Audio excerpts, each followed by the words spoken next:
What's going on, everybody? So today in the shop, we are not going to be working on the truck. We're actually going to be installing this cold air intake on my wife's car. She has a 2022 Explorer with a 3.0 twin turbo engine in it. So we're going to be installing this K&N air charger high flow intake kit, and the part number is 63-2622, and it should fit any Ford 20 to 25 Explorer ST, 20 to 24 Lincoln Aviator, or any other model that has the 3.0 twin turbo V6. I haven't seen a lot of reviews out there on this, so I think this is fairly new.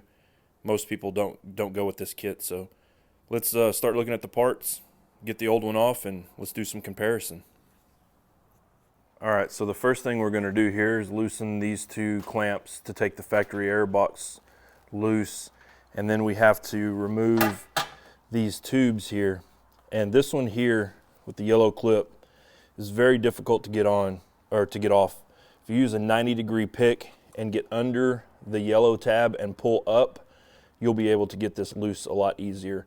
This is a booger, so take care and be very cautious and careful not to break that clip because it retains it on here. Also down here, I'm not sure if you can pick it up on camera, but this is attached to the factory tube, and we're gonna have to get that loose because this is all gonna come off here in just a second.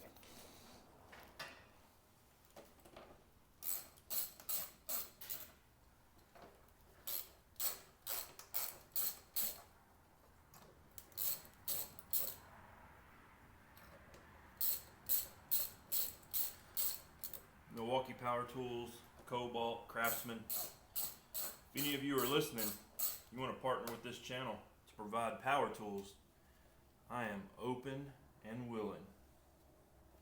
Alright, those are loose. Now come in here with our pick. There's a button on this one to push down, remove.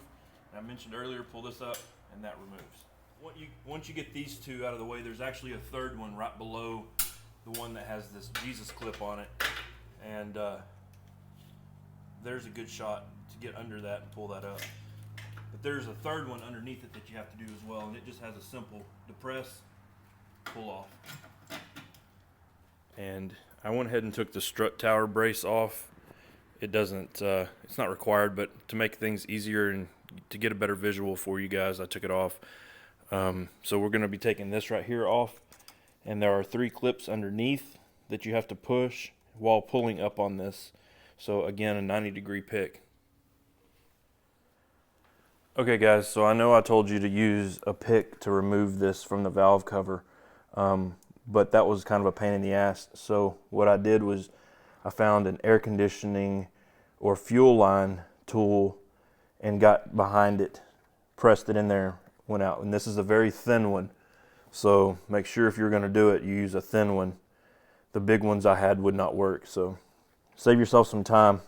Use one of these. Okay, so the next step is to remove the actual charge pipe coming from the air filter housing down to the turbo on the driver's side. And let me tell you, that clamp down there on the turbo is a booger bear to get off. You need very small hands and a lot of patience to release that clamp. So we're going to go ahead and get this thing yanked out. Got Hero in here helping me, so she's going to do the honors.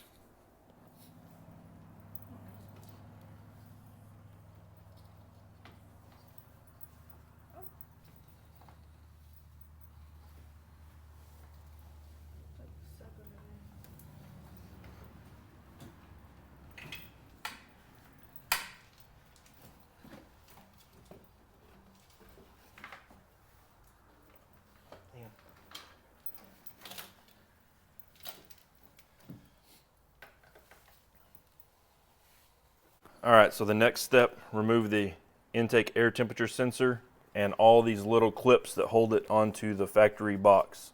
So we'll remove this, all these little clips.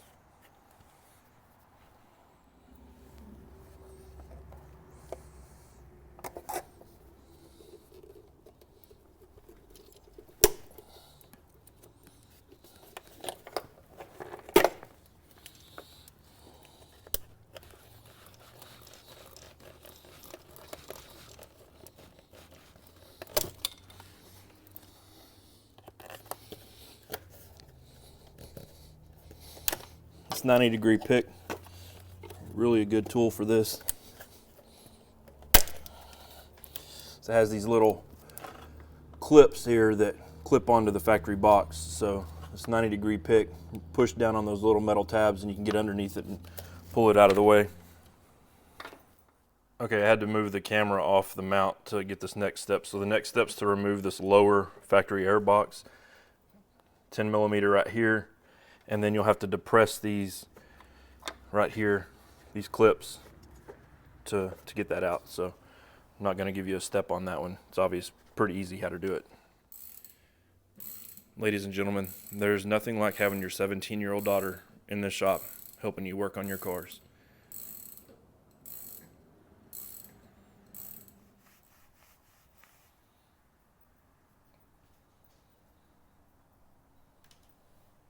All right, I want to show you a comparison of the size of the K&N box compared to the original.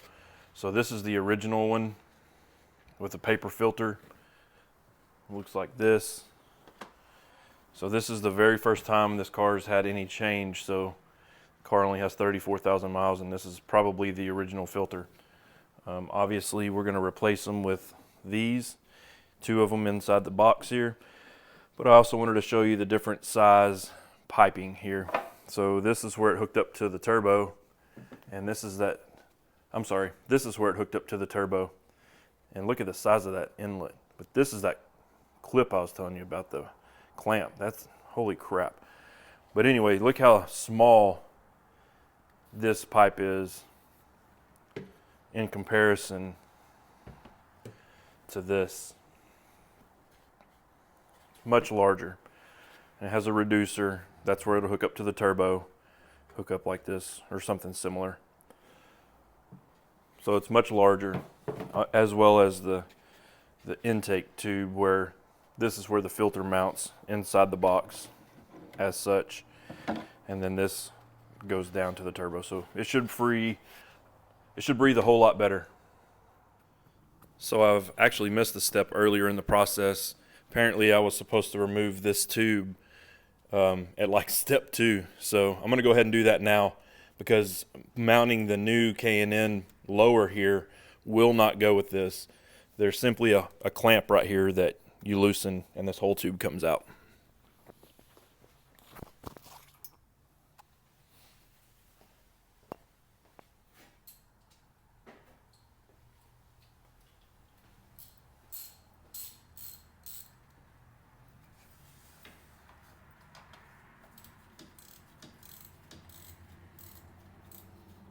Didn't feel like it was very tight.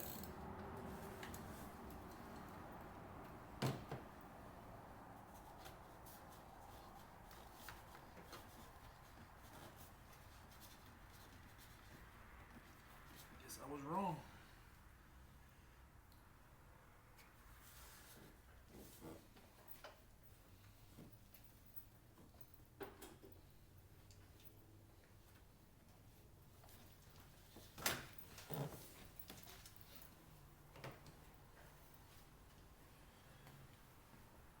This goes to the passenger side turbo. All right, so we're getting ready to put this K&N lower assembly in here. And I have to tell you, I'm a little disappointed with the craftsmanship from K&N here. There is a lot of casting flash. Get a razor knife. I don't know if you can see inside, but there is a lot of little stuff hanging off. So I'm gonna get a razor knife real quick, clean all that up before I install this.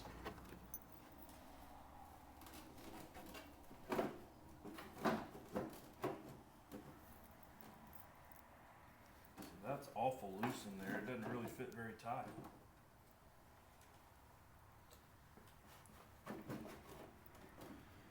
Fold right into this assembly. All right. Okay, so you have to put this grommet that they supply you. Pull the O-ring off the IAT sensor, and then push it through the grommet. This doesn't fit worth a damn when it comes to how the factory air intake fits into here. I'll get you a picture of it in a minute. But you can hear that. That's all the slack.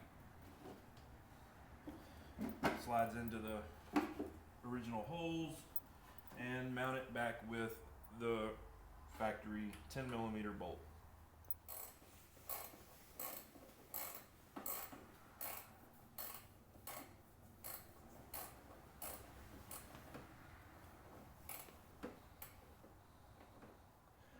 All right, so this is how the factory pipe fits in there, the air inlet.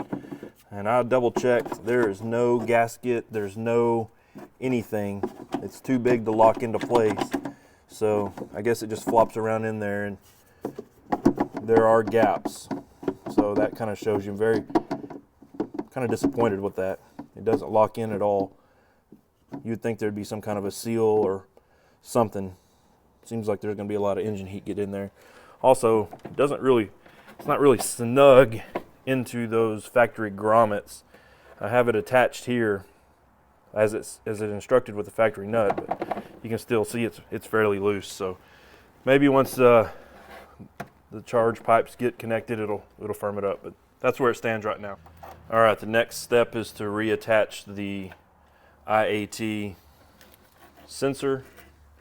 And again, there's nowhere for the factory harness to plug in or attach to the new system, so just kind of tuck it in the best you can. All those clips that I talked about earlier, there's nowhere on this new system for them to attach. Handled. All right, so off camera I had to assemble this. This is the driver's side tube. You have to install all this. These silicone fittings are very, very, very, very tight.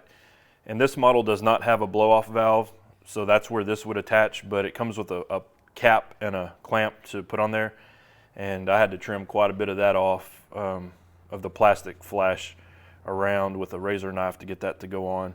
Very, very tight. So we're gonna get this installed on the turbo.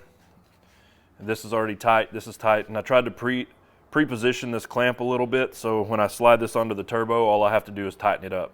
So that's what we're gonna do now. Okay, so they give you all those clamps and new fittings to build this new hose to hook up back to the factory valve cover here, and then this is gonna hook up down on the charge pipe, or the pipe that went to the turbo a minute ago. So you have to assemble all these pieces, but they provide all the clamps and the new connectors. All right, so now the driver's side upper part of the intake tube is going to go in. And here's some of that casting stuff I was talking about earlier. I'm going to have to get a razor knife, or that just peeled right off, but watch out for that. You have to put this grommet in here, which is really, really, really tight, and then you need to put this fitting in. Be careful, this is very flimsy, so when you put it in, be sure to grab the bottom part right here to install it into that grommet. And then obviously you can see that this does not go down all the way, and that is plenty tight. So do not try to bury this thing or you will strip this out. This looks like it's brass and this is aluminum. So this hooks up into the coupler and this slides into the box. We're going to get that going, and we're almost done. All right, so the driver's side charge pipe is now connected. They send you these little bolts, washers, and lock washers to attach from the inside to bolt into this. Now again, you can see right here, there's some of that casting flash that I've talked about several times. I'm gonna have to go ahead and cut that out. I thought I got it all, but I did not, before I can get this bolt in there. But we're gonna bolt this together, and then I forgot to mention earlier, I have not tightened the clamp up on the turbo yet because I needed this pipe to be able to twist. So once I get all this secured, I'll go back and tighten that clamp. So do not forget to do that. All right, so the driver's side is now tightened. There's a huge gap. Let me see if you can see it. I'm gonna shine this light from the back side and see if you can see, can you see the light coming through? There's a huge gap right here where the pipe goes into the box, probably a 1/2 inch gap. So now the next step is just to reattach all of these vent tube hoses and then move on to the other side. All right, I forgot to mention earlier that Hot Rod's out here helping us too now. So we have Hero and Hot Rod out here. Next step on this is to assemble the driver or the passenger side, and this goes on the turbo. One of the tips and tricks I wanted to tell you is these clamps come out all the way expanded.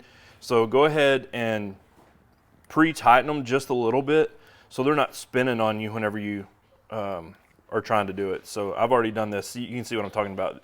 It's loose, but you can still move it if you need to, but it's not just flopping around on you. All right, we got the coupler on the turbo, and now Hot Rod's gonna hand me the part I need. Thank you.